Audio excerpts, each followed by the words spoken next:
Hello and welcome back to Basement Backgammon. On this episode, we're going to be talking about this 1.5 inch board covered in faux snakeskin pattern.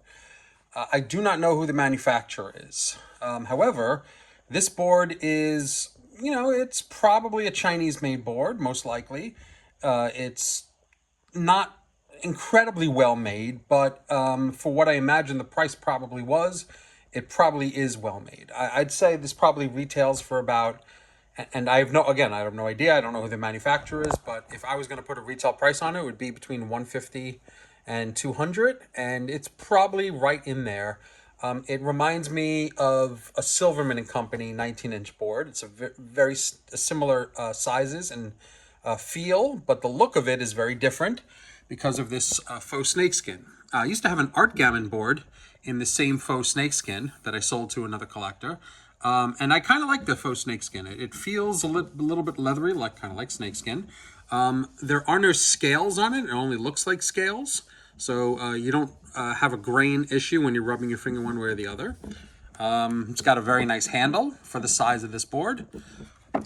These latches, which come on a lot of Chinese-made boards, I don't love, but they work. The problem is they have to click into place for this to be closed. There's a little click here, and over time that click gets rubbed away, and these open up kind of willy-nilly. So right now we're not at that point yet, and I don't use this board a lot, but this is a very good beginner-level board. And let me show you what the inside looks like. As you can imagine, the coloring on this is very striking, just as the outside is very striking.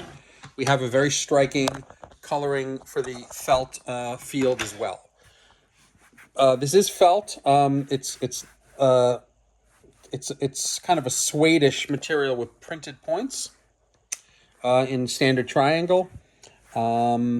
It's not particularly. There's no padding underneath it, but it's not that hard. I guess the spring in the material gives it a little bit of cushioning.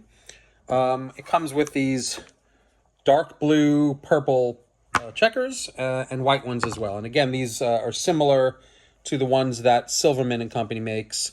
Someone told me it could be urea stone that these were made in. The same with the Silverman and Company, or it could just be a standard modern resin of some sort, not Bakelite of any sort. I don't believe this was the cube that came with this.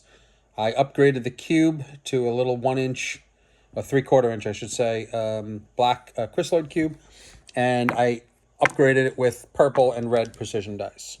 So these are things that I put in. It does not have cups. I could add cups to this, but it didn't come with cups, and I don't have cups stored in the board. So another feature is that it's got a velvet lined bumper all the way across on both sides, and velvet lining here for the chip area, for the chip storage. I call this one Mongo Pit Viper because I looked up, because of the snake, the coloring of the purple and white matches a Mongo Pit Viper. A little bit of a long name, I guess, for a board. Now, as this is probably Chinese made, and I don't know who the manufacturer is, again, if anyone knows, please drop a comment. But I imagine the 6 across test is not going to go well. But then again, I could be wrong. So let's find out. But nope, I am not wrong. So there's quite a bit of slop here in the 6 across test. Not as bad as the vintage crystalloids, but a decent amount of slop here. And if we go across, let's see what we get going across. It's quite wide across. So that's 10, there's 12, almost 13 checkers across. So it's pretty wide. So it gives it a good dimension, actually, because they're 1.5 inch checkers. So having a wide board is not the worst thing in the world. Whoop, that's the wrong way. Let's check this out and see how it looks. One of the issues with this board is that the coloring of the purple checkers, it's a little dark.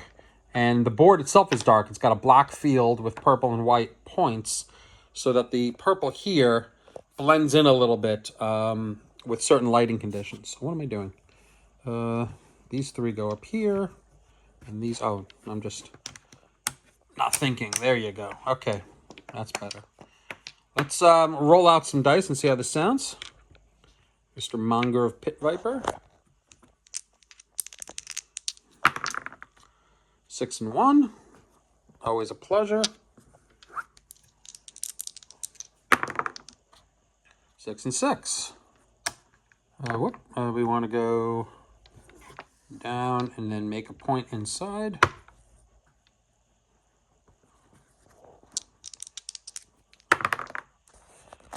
As you can hear, it's a rather loud sound. 4 and 3 is a hit. Because there's not a ton of padding. Also, the bar point is not wide enough for the checkers. A little bit of a pet peeve of mine, but not the worst thing in the world. Listen, this is a good beginner set. It's visually striking. It's cool if like a beginner wants to take this out and start learning how to play.